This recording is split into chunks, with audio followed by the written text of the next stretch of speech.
Hi, everybody. Welcome to another episode of Clarity Age, where we help you get clarity through simplicity and helping everybody achieve profitability. My name is Vernon, and we are here for another episode of Clarity Age. Today, what will we be talking about? Now, before we move into the topic proper, I just thought I just. Hi, everybody. Welcome to another episode of I just thought I wanted to check in with everybody and ask how is everybody doing since Singapore has moved into the new normal. Yesterday, our DPM Heng Swee Kiat was sharing about some new uh, budgets. Right? I think my friend was telling me that there have been 5 budgets this year already, the most ever in Singapore history. It's quite interesting, huh? Yeah, I hope everybody is doing well. Sitting tight. I was clocking in my 10,000 steps walking around just now, and I concluded that the 7th month is here. I see people start to burn stuff already. Looks like we are facing the very first time where we are going to have the 7th month during the COVID period, right? Doing a lockdown and a virus period, right? One of my friends on Facebook were just sharing this very interesting picture of people actually burning fake masks, as part of their 7-month offerings, right, to their ancestors. They're gonna be quite interesting. So yeah, hope everybody's doing good. Now let's get it going. Now, what is Clarity Age, everybody? So it's a weekly 8 p.m. show focused on helping people achieve clarity. And in my definition and understanding of clarity is just good definitions, right? Helping people achieve good definitions, all right? Making sure the definitions are simple and easy to use on a daily basis, and so that we can achieve profitability, right, in all that we do in our work, in our life, and so on.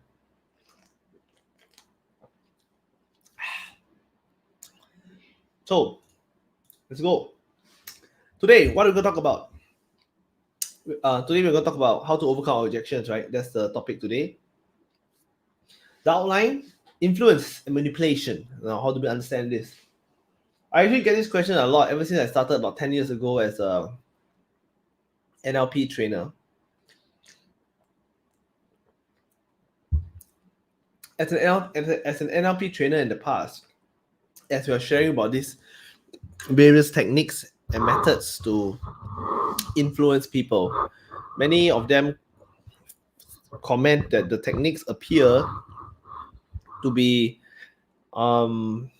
manipulative, right, in nature. So let's understand a bit about what's the difference between influence and manipulation and how do they link up to each other. Also, the definition of sales. What is sales? Somebody once said to me that everybody's in sales. We're selling all the time. When you go for an interview, that's also selling yourself. I can't tell you how many bazillion times I've heard that. But is it true? Is that really sales? Right? Does sales need to have money involved, or does money define what is sales? Right? Oh, if you happen to be tuning in, please do comment, say something so I know my voice is going through. Believe it or not, I'm not even sure whether my voice is going through this system or not. Next, we talk about basics of handling objections, right? During the sales process or the persuasive process or the influential process. How do we do it? And we talk about a bit about engagement. How do we engage people during the sales process?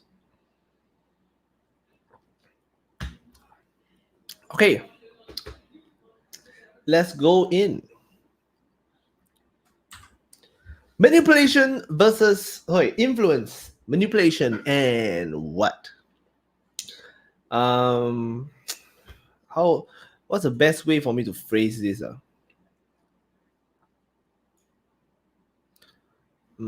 It's quite interesting, you see, because I was able to pull this off without a. Let me see how I'm gonna do this.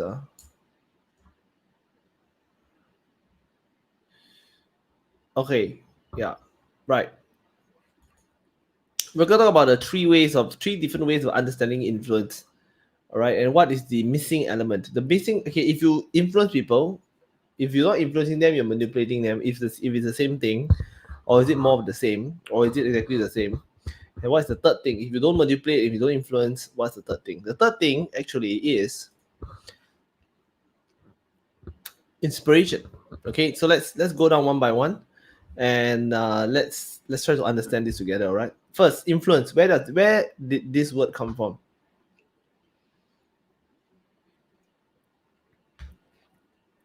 Influence, as I mentioned in my previous video, is a celestial term.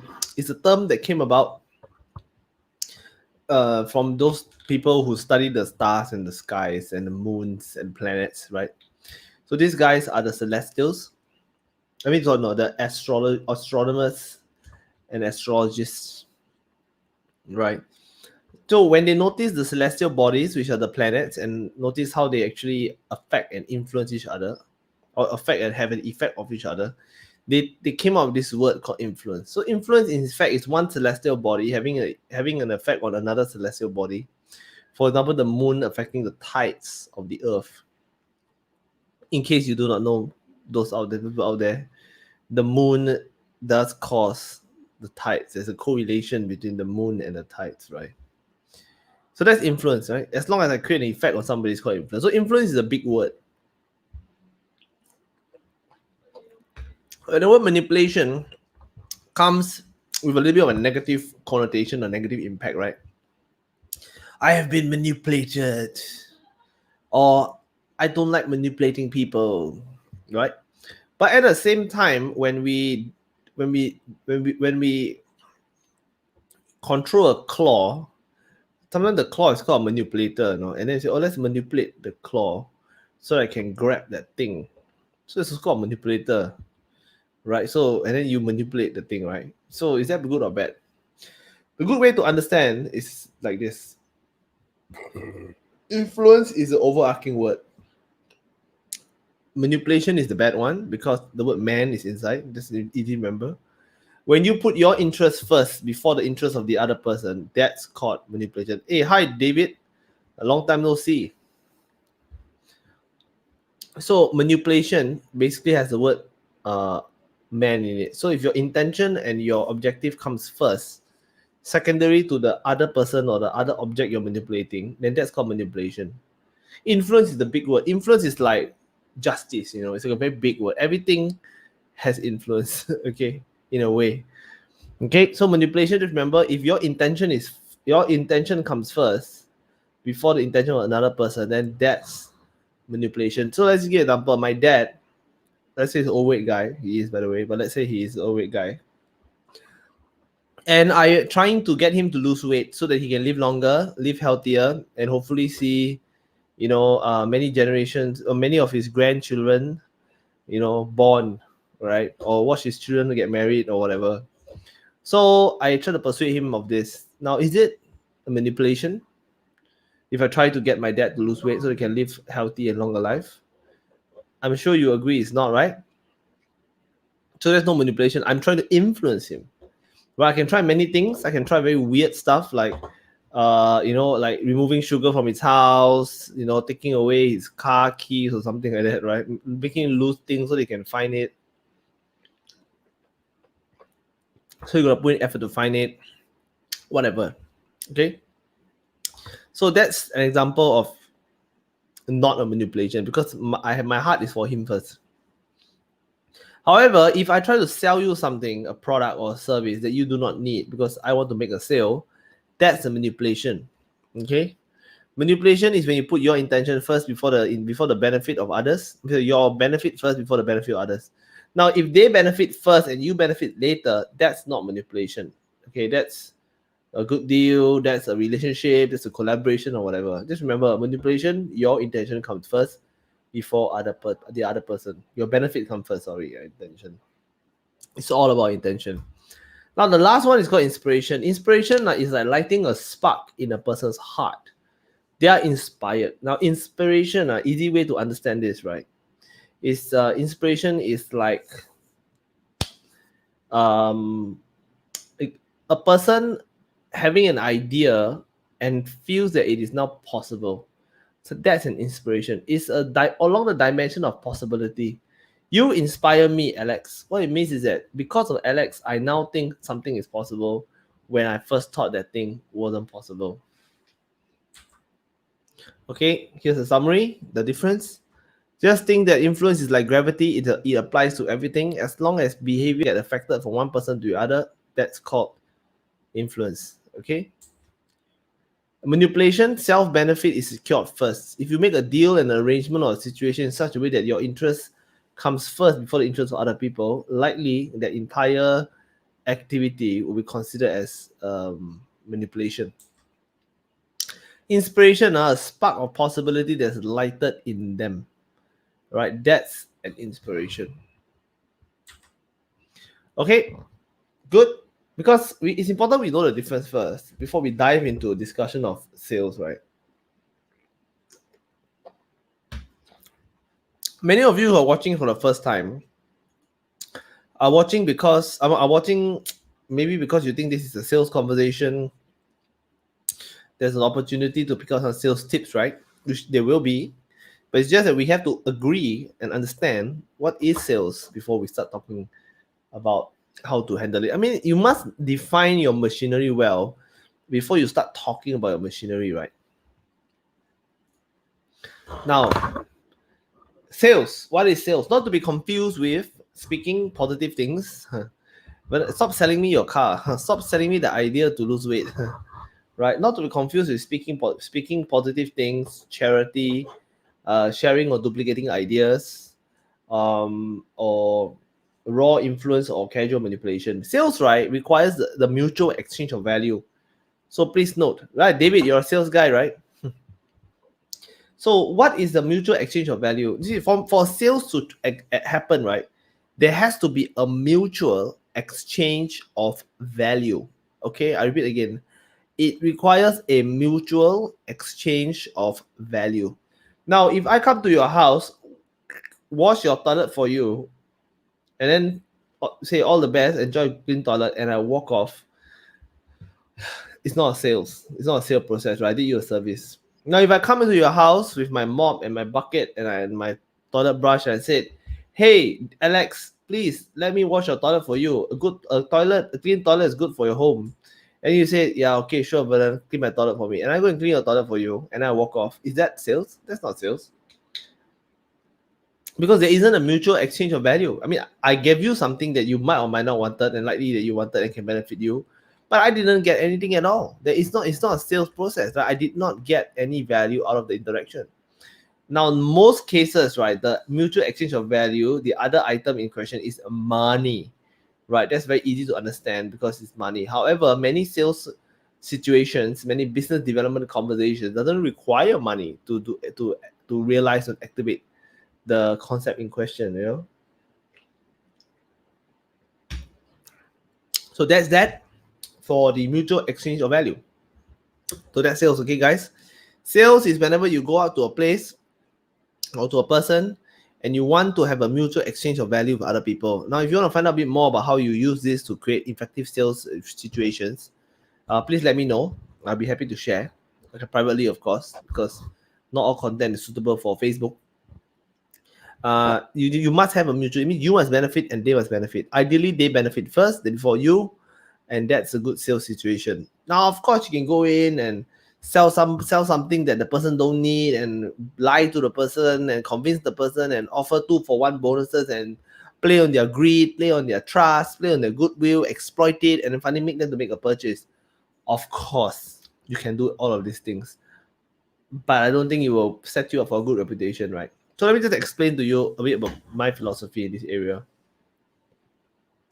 Now, I sell things. Many of you are salespeople. You sell things too. Now, the thing is that what is the most powerful tool, right, in a salesman's arsenal or a business development arsenal or a business person's arsenal? What technique or sales strategy is the most powerful thing that he has in his ability?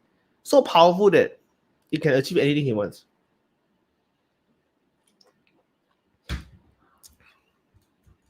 What is it?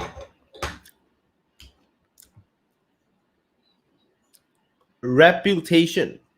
Okay, if he has a good reputation, he hardly need to do any work. He just need to walk up to a shop and walk up to a person and says, I think you need to buy this. And the person says, yes, Vernon, I should buy this. And then they buy it. That's the kind of influence that will really help a salesman become really successful. The problem with this reputation is that it's not built or acquired instantaneously. It's not a shirt you can buy, it's not an app that you can download, it's not a coat of paint you can put on your car that will make you that credible. You need to build it in the minds of the people that know you and the minds of the people who have interacted with you. So it takes a lot of work before you can actually build reputation on top of it. There's a lot of things that's required. Now, if you do weird sales strategies and techniques and get people to buy and have buyer's remorse and all that kind of stuff, you don't contribute the bottom building blocks that will eventually lead you to have a good reputation. Understand? Guys, right? Your reputation is more important than your revenue. Guys, R is more important than R. Your reputation is more important than your revenue, okay? So please don't do strange and funny things, okay, to make money. Now, let's go into objections. Now, some fundamental ideas you need to appreciate before you dive in and talk more about it. First, not everybody is a prospect, okay? The person you're talking to better be a prospect. If this guy is not a prospect, as they call it in the sales world, this guy is a suspect. Don't bother selling him anything. Because he's not going to use the product, right? It's like me trying to sell a custom steering wheel to a guy that doesn't own a car and doesn't drive a car. I have no desire to drive a car. Of course, I can tell him the steering wheel can be used as a paperweight, or it looks very nice as a clock. You can put its own something in front of it and make it look like a clock or whatever. But come on, man. This guy is not a target market. Not everybody is meant to be a target market or everybody else, guys. All right. I really don't like it when I see people like try to force products and services down other people's mouths and throats when they are clearly not the prospect that they're looking out for. You know, so that's a no-no. All right. See, my phone just rang in the middle of this. I think some Grab guy is trying to deliver something to my house. Okay. Where was I? Yeah, firstly they have to be prospects. Okay, not prospect, don't even bother. Next, are you trying to convert them or are you trying to exchange value? Incredible.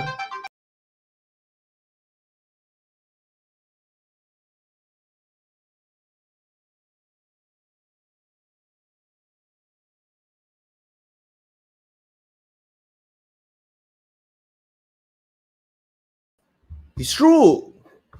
It's really a delivery guy. So yeah, contactless delivery, very good. Okay.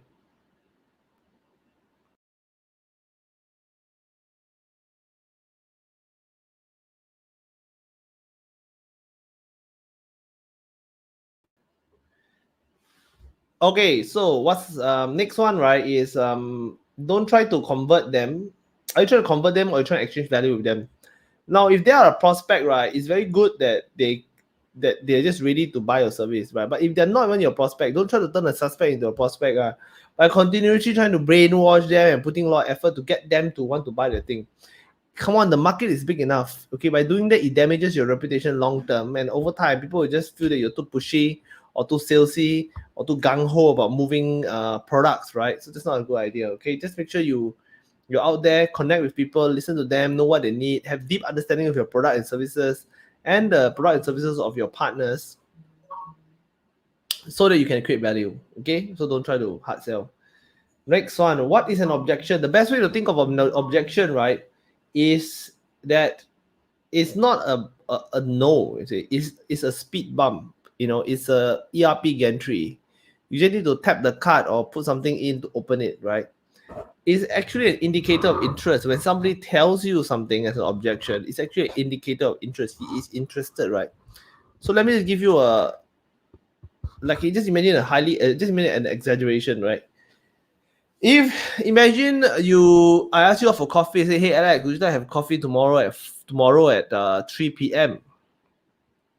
Then you said, no, Vernon, 3 p.m. is not good for me. Is 4 p.m. okay because I have an appointment? Is that an objection? It's not a rejection, right? I mean, he still wants to have coffee with me. He just wanted to have it at like 4 or 4:30 because he got an appointment at 3. Okay? So just understand that an objection is an indicator of interest. Okay? Don't straight away say this guy say no or say not now or whatever, and then you get all flustered up and all freaked out. I mean, it's salesman basic 101. I don't know what degree of salesman I'm talking to in this channel right now, or whoever is listening in, but this is like basic in sales. Okay, objection handling basics. Firstly, very standard. When somebody says that it's too expensive, what they mean is that they don't see the value. You have to explain the value. Now, if you want to know what is value, please go to my YouTube channel, Clarity Edge. I have a video there specifically talking about value. Okay, you please go watch that video. Then you will know why and how you should be creating value. Please subscribe to the channel as well. So firstly, when somebody says it's too expensive, it's never about the price. What is too expensive? What is $10 too expensive? It depends for what, right?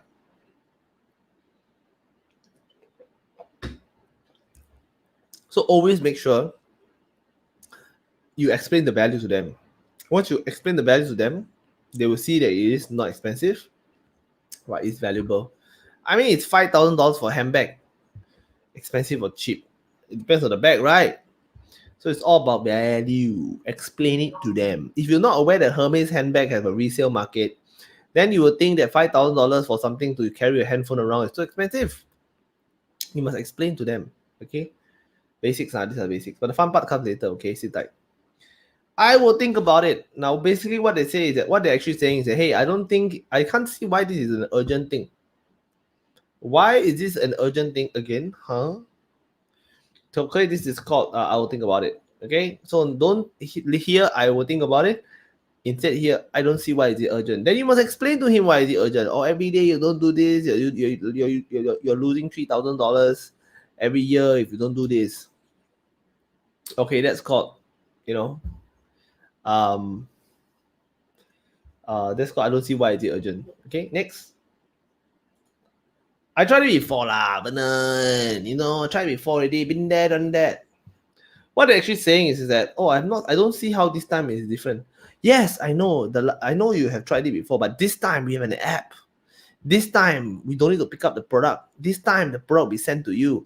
This time we have a different director who is focusing on money back guarantee.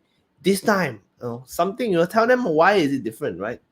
So there are many layers of onion you need to peel, of course. These are very surface stuff.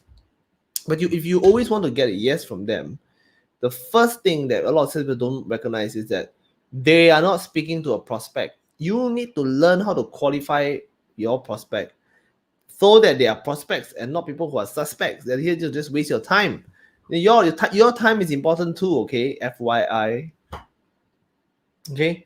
So I tried it before, and so what you need to hear is that I don't see how it's different this time. I mean, you can take a screenshot of this. These are basically what they are actually saying when they are coming up with the objection. If you can handle all of this, you will get your yes. Okay? Listening, it's all about listening. It's a listening skills. So somebody said, have you done this before? Vernon, you want to build a website for me? Have you done a website before, Vernon?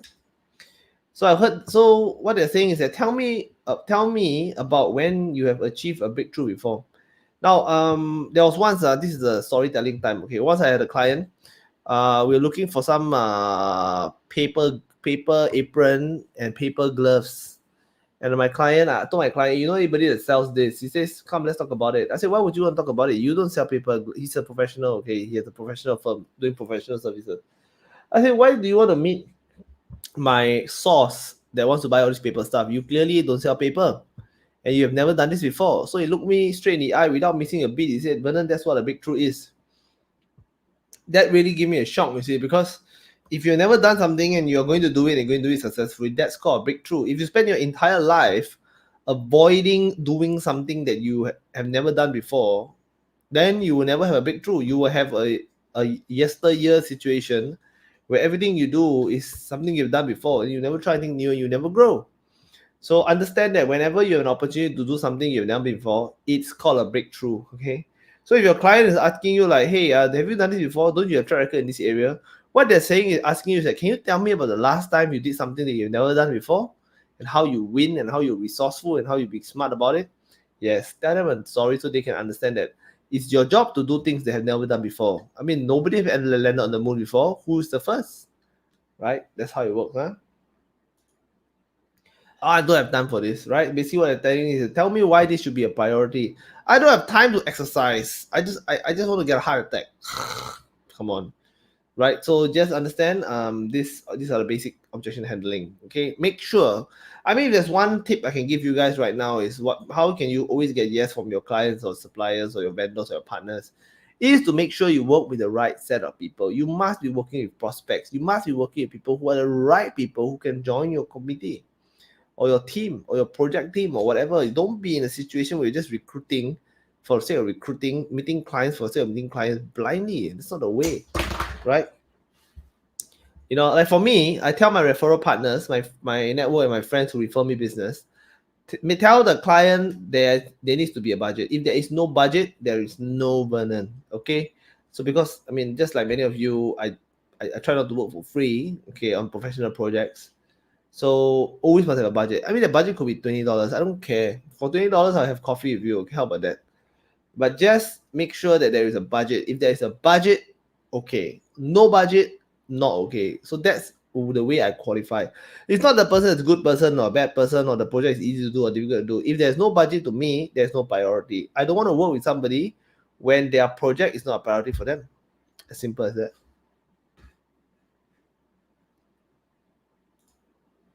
Here are some tips by B from my experience of working with people. Here are some tips that I would like to share with you.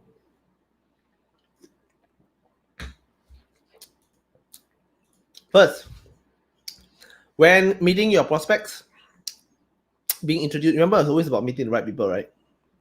Make sure you get introduced correctly.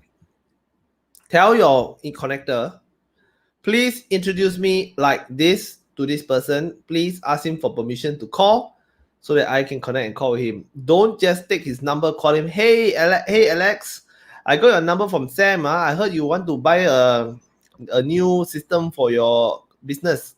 I happen to sell it. You want to talk about it so I can tell you all about my system?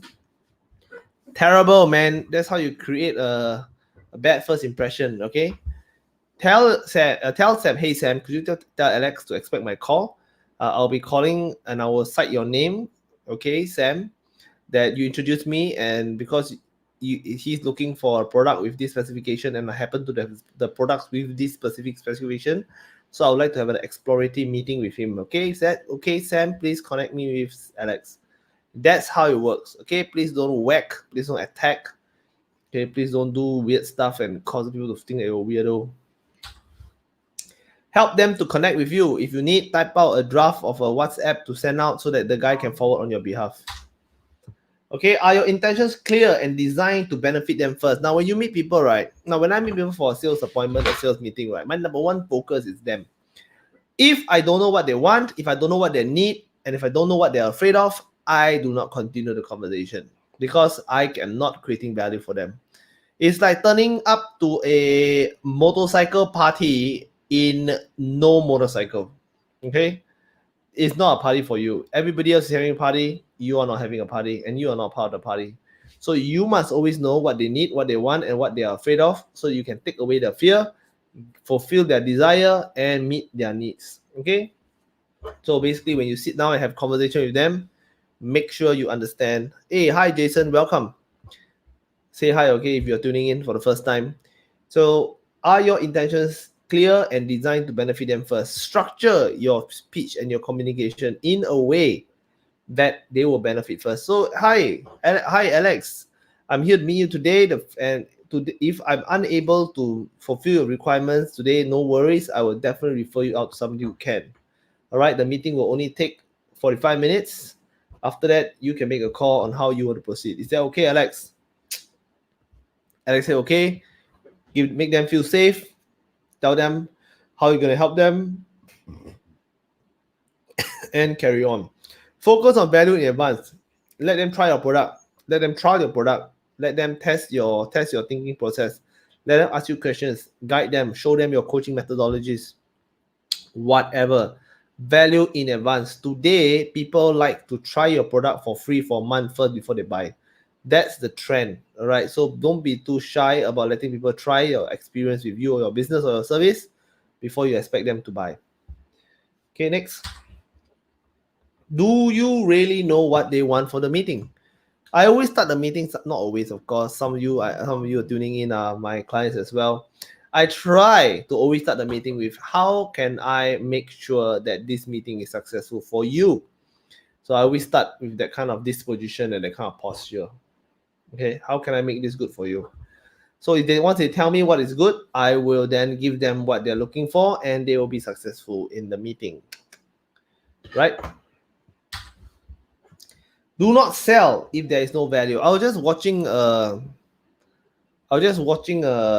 video that day by somebody else, another sales trainer.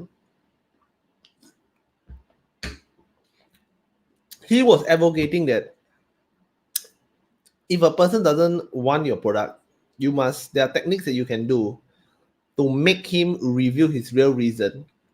Then you can make him want your product. This is quite okay if it's genuine and it's true and they really have a need and they're just trying to block you or avoid you. But if there is no need for the product, if you're selling like, weight loss program to a really skinny person that is almost like bulimic, please. All right, if it's not a fit, it's not a fit. You have to get a mindset right. The reputation of a salesman is the most powerful tool of his salesmanship arsenal, right? Long-term good reputation, right? Can you imagine you reach a situation in your life where somebody come up to you and says, hey, hey Alex, I'm thinking of buying a new computer. Which computer do you recommend that I buy? Wouldn't that be a crazy influential situation to find yourself in? That's why crazy, right? That means your influence level has reached a point where not only do you don't sell anymore, people actually come to you and ask you to tell them what to buy. That's the level of genuine and sincere salesmanship you want to be. But in order to reach that stage, you have to have a good reputation. You got to be consistent in creating value always for people. I mean, just think about it. If you do business with people and every time you make a deal with people, your business partners will always make more money than you. Do you think you will have a lack of business opportunities in your life? No, you have tons of business opportunity because you make good deals with people, right? And people always benefit more than you, right? And it's a lot difficult to accuse you of cheating their money if you make less money than them, right? Yeah. So that's all for today's evening, right? Of sharing of how to get yes. Remember, okay, guys, make sure that they are really a prospect and not a suspect. Okay, ask qualification questions. Just like just now, we went through the different kinds of objections, right? Make sure you listen carefully and know what actually they're asking for. You just give them too expensive. Show them the value. No time. Tell me why is it a priority. I need to talk to somebody else. I need to ask my wife. Give me some information. I need to handle the objection. So these are the things that you need to listen out for truly. Okay. I've done it before. Show me how is it different. Understand that the objections are actually indicators of interest. Understand what the indicator of interest are. Give them what they need, and you will move yourself closer to getting yes all the time. So the three main things. I'll wrap up today. First thing. Okay, make sure you talk to a prospect, not a suspect. Qualify them. Secondly, listen carefully to know that what they actually are asking for. Okay, don't just listen to a point blank. Okay, hey, Vernon, I can't meet you at 3 p.m. 4 p.m. can or not? That's not an objection. Okay, this is an indicator of interest. Okay, so objections are also indicator of interest. I think it's too expensive. Okay, let me explain to you. Currently, how much are you paying for your current product? You're currently paying $10 for a month, and mine is $15 per month. You might find that mine is more expensive. Let me explain to you. For $15, you actually get $30 worth of value if you buy your similar product. Let me show you why. Do the maths. Actually, yours is cheaper. Right? In case you do not know, A small tube of toothpaste, right, is more expensive, right? A small tube of toothpaste is $1. Big tube of toothpaste is $3.50. The $3.50 is more expensive, but on price point, but the small one is really, really expensive, right? So you must understand what I mean by expensive, And the third one, okay, is that your reputation as a salesman is your most important tool of your salesmanship toolbox. So always do the right thing from beginning to end, so that eventually people will come to you. You don't have to sell them. They come to you. They ask you what should they buy. That's the level that you want. Okay, thank you so much for tuning in today's Clarity Age. Okay, next week, okay, we will go a little bit deeper into the sales process, as I want to share with you the mindset of a salesperson, and versus a mindset of a business development person. How are they different, and how you should put yourself in the right space depending on what project you're on and what product you are selling. Okay, with that, thank you so much for tuning in. If any comments, any questions, any opinions, of course, I'm just a WhatsApp ping away. And I will see you guys next Tuesday, 8 p.m. See ya.